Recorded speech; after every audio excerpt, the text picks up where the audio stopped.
गोजोननाय मोनदों माने नायग्राफ्राबो खुब गोजोननाय मोनदों नारा नाथा बिदि जुजिलायनायखौ नुनानै रायजोफोरनि माने इन्टारेस्ट लानायखौ नोंथांमोनहाबो नुबाय निश्चय बहुत रायजो राजाफोर बाहाय बे खेलायाव एन्जयमेन्ट लाफैदों बिराद फुरथि नायदों रायजो राजाफ्राबो दा बे हिसाबै कमिटिनि जानानै आंबो आफादगिरि जानानै खुब गोजोनफानाय मोनदों।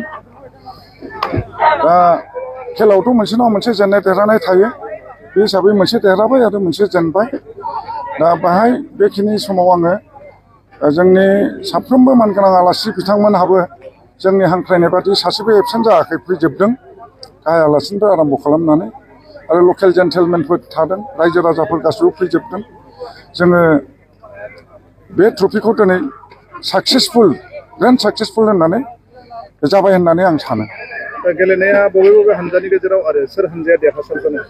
दिनै फाइनाल गेमाव जोंना 11 स्टार बङाइगाव आरो GBFC थारमाने गबिन्द बसुमतारी फुटबल क्लाब जारागुरि बे मोननैनि गेजेराव जादों आरो नारा नाथा जुजिनायनि गेजेरजों माने मेइन गेमाव 0-0 आरो माबायाव टाइब्रेकाराव देरहाबाय।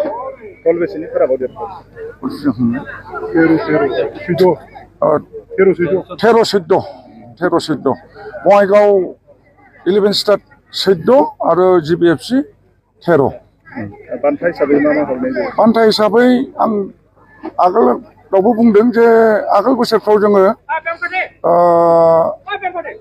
फार्स्ट चेम्पियनशिप प्राइजखौ जोङो 75,000 होनाय जायोमोन आरो रानार्स आपनि प्राइजखौ जोङो 50,000 होनाय जायोमोन।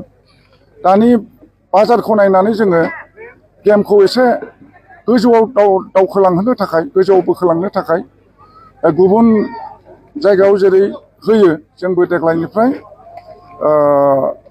चेम्पियनशिपखौ जोङो 1 लाख आरो रानार्स आपखौ जोङो 75,000 होदों। आं सानो BTC ओनसोलाव बेनो माने प्राइज मानि हिसाबै बांसिन एमाउन्टनि प्राइज होनाया बेखौनो आं मिथिनायाव आं बेखौ मोनदों। ट्रफिखौ फोथैनायनि जेबो खोथा गैया।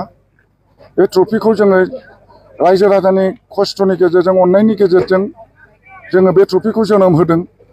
जोङो मुंख्लंफोरखौ सिबिनायनि मुङाव जोङो जोंनि आद्रा थानाय मुंख्लंफ्रा जे आद्रा थालांदों जे आल्टिमेट गल सेपारेट स्टेटनि बिथांमोननि आसाखौ फुरा खालामनो जोङो जेनेरेसन टु जेनेरेसन जोङो बे सेन्टिमेन्टखौ जोङो फोथांनानै लानो नागिरदों।